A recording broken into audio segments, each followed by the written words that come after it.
What exactly is laser resurfacing? Laser resurfacing refers to a group of procedures that are, again, designed to take off the top layers of the skin and to remove your wrinkles, scars, minor acne scars, or different pigmentary problems in the skin with the use of laser technology. Laser technology first came out about perhaps 20 years ago, 15, 20 years ago, and this has allowed us to use laser light to selectively or incrementally remove top layers of the skin. And these laser devices can cause a very controlled burn of your skin to the level that would then regenerate new skin formation. And when that happens, the skin that comes out after the laser light has been shown to the skin will be much smoother. It'll have less wrinkles. It'll have a nicer coloration and less pores. Who is a good candidate for laser resurfacing? Different groups of people fall into that category of what you're talking about. We have people who have who are younger, for example, who have problems with acne, who have problems with pigmentation, who have problems with pores. This is one group of good candidates for this type of procedure. The other group of candidates are people who are older, who are getting wrinkles, who have lines and solar damage, sun damage to their skin, that would be excellent candidates for laser resurfacing as well. So we have a very broad range of people who are good candidates for laser resurfacing. How exactly is laser resurfacing done? Laser resurfacing is done with a laser machine, of course, and there are different types of laser machines out there.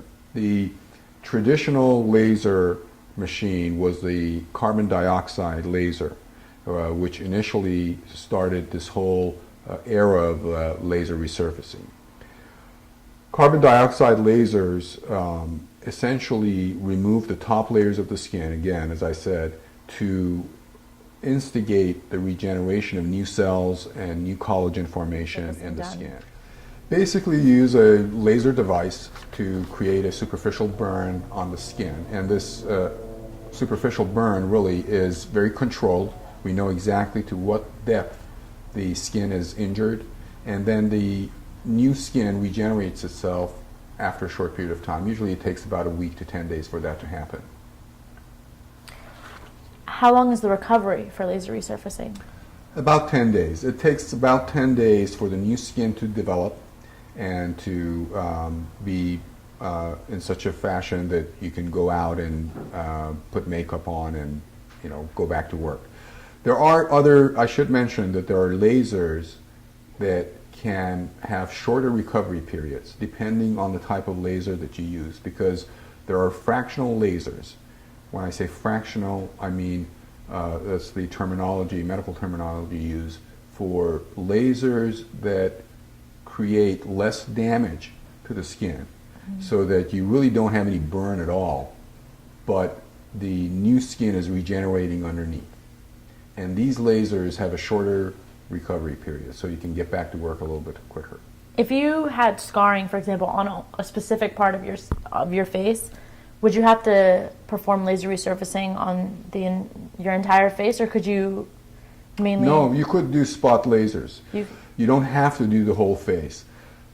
Depending on what you're doing, if you want to just treat a small area but not treat the whole face, you could do that, but you want to sort of taper it off so that the laser usage is not really noticeable. When, for example, other more invasive lasers are being used, lasers that are causing more damage to the skin and regeneration of new skin, in those lasers, you may want to do a broader area to sort of make sure that there's no color difference between the areas that were lasered and not lasered. How long after laser resurfacing can an individual get back into their normal routine? Within a short period of time, they can get back into their normal routine, usually about 2 or 3 weeks, I would say that they can get back into their routine of exercising. And what should an individual do if they really want laser resurfacing? I would make sure that they talk to a board-certified plastic surgeon or a board-certified dermatologist. Those would be the two specialties that would know exactly what needs to be done and which laser would be the best.